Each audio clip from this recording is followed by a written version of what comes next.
How do you think you're answering these questions? It sounds like I'm thinking the answers as I am talking. Is that right?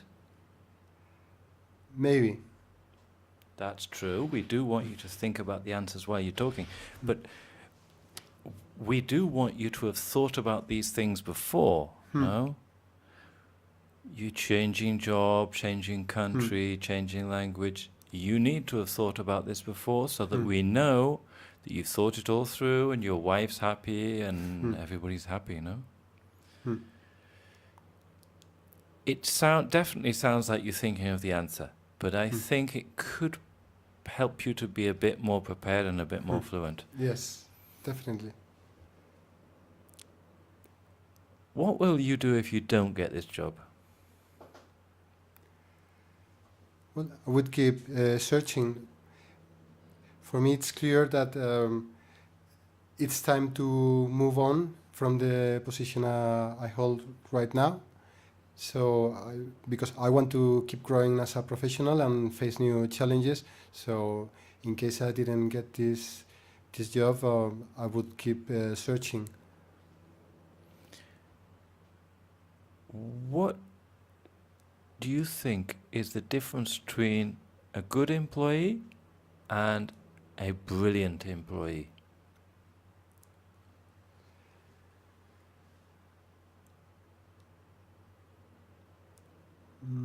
I tend to see brilliant employees as people who give more value to the company than what is expected from their position. How do you do that?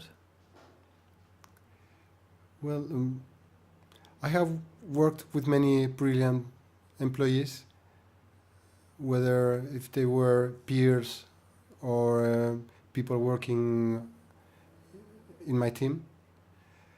And when I considered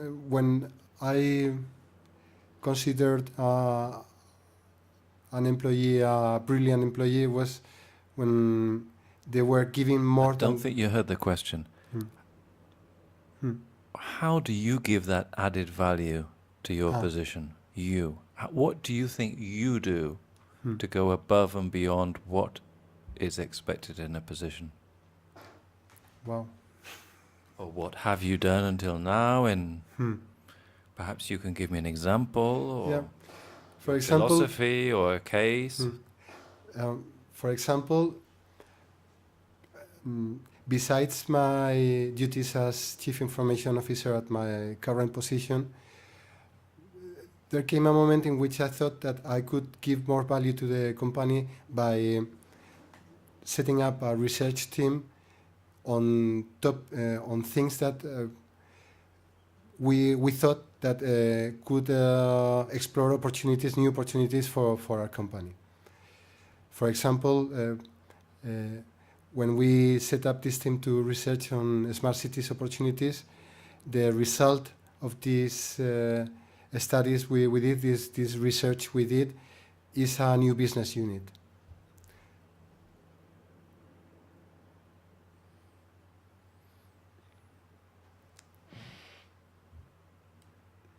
What's the hardest decision you've ever had to make as a professional? Fire people. Let me think. Okay. The most difficult professional decision I had to take. Well, by difficult, I would say that when we had to fire people because they were cheating on us, that was... Was that difficult to fire them? Yes, yes. Even though they were cheating on you? Yes. It was difficult because when you find your confidence breached from people who you trust in, it's difficult. From people you trust? From people you trust. I think it's always difficult to fire someone. What do you think the difference is between management and leadership?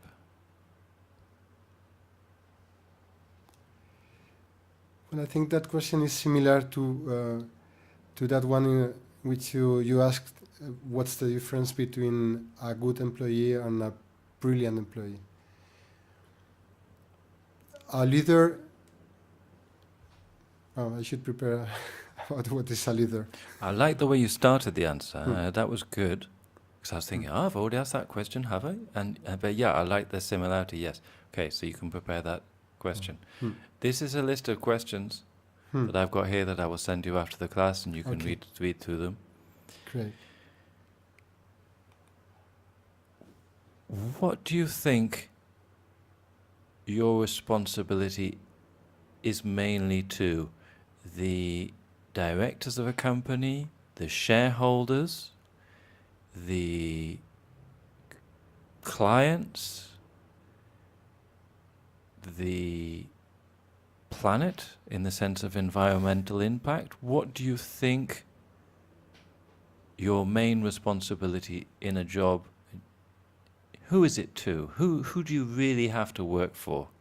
Are you working for the directors? Are you working for the shareholders?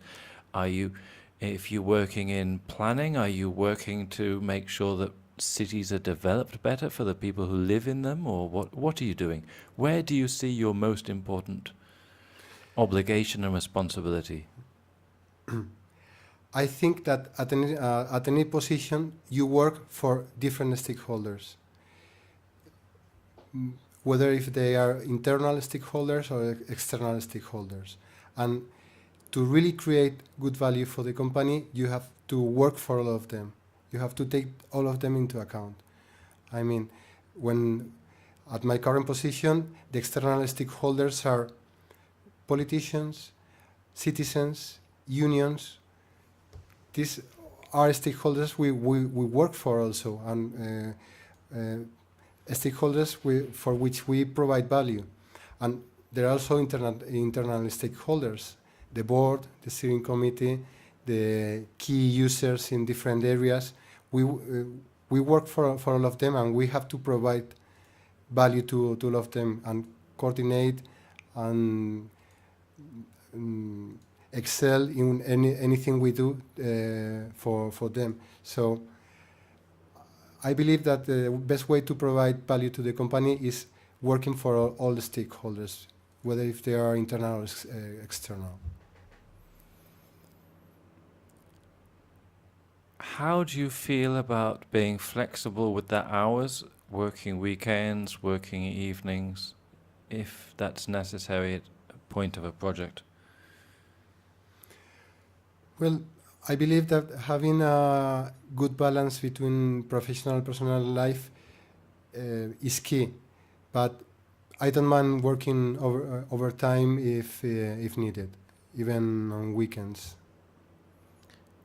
Have you ever disagreed with a decision taken by somebody above you? Yes. Tell me about that.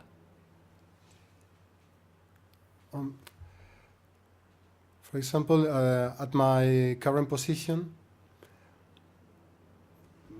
a few years ago, the CEO decided to cancel one project in which we had invested quite a big amount of money and time and resources. And this decision,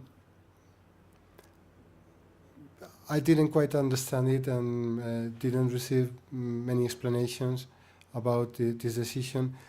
I tried to speak to him and see different scenarios in which we could save the project and not throw everything to the bin. But it was a decision he took and that he took to the board for approval. So I had nothing to do, just be loyal and do what it was approved at the board. What are your weaknesses? Well, mm, that's something I should think about. Because I have heard many times about people using this question to point things that in fact are not real weaknesses but strengths. But I don't believe that is credible. Because, for example, saying I'm a perfectionist or this sort of things I find a bit stupid. What do you think this sort of answers should be? Thinking about real weaknesses and tell what you did to get better or to improve on those weaknesses? That I first of all, I would say I like your answer. I agree with that. That they say I'm a perfectionist. It's a common one. I like yes, I agree that it could be a good answer to talk about a situation where you've needed to improve, and you can tell me about how you did improve. You could also tell me that you consider that you require to reach your full potential in the future additional training in certain area. Okay. Maybe maybe you need some coaching in English, or you would like to learn some new program language or something. Okay. I don't know. That's a good approach because, for example, I would like to learn more about cybersecurity, for example. That is something that the company could look at, that you could have training in an area where you think you could be stronger. And I agree, and I like the fact that you answer the question by first of all saying that you've heard a lot of people answer this question, they're all fake. And they say, because I'm a perfectionist. Well, I tend to agree with you. What do you think the core values of our company are? Honesty, is that how you Honesty? say it?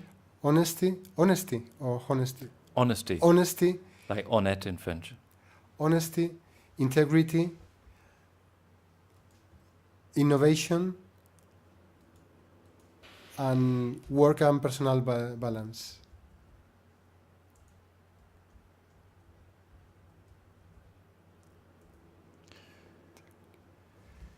How would you pronounce integrity? Integrity. Integrity. Integrity. Integrity. Integrity. The stress is on the e. Integrity. Integrity. Integrity. Integrity. Integrity. Integrity. Honesty. Honesty. Yeah.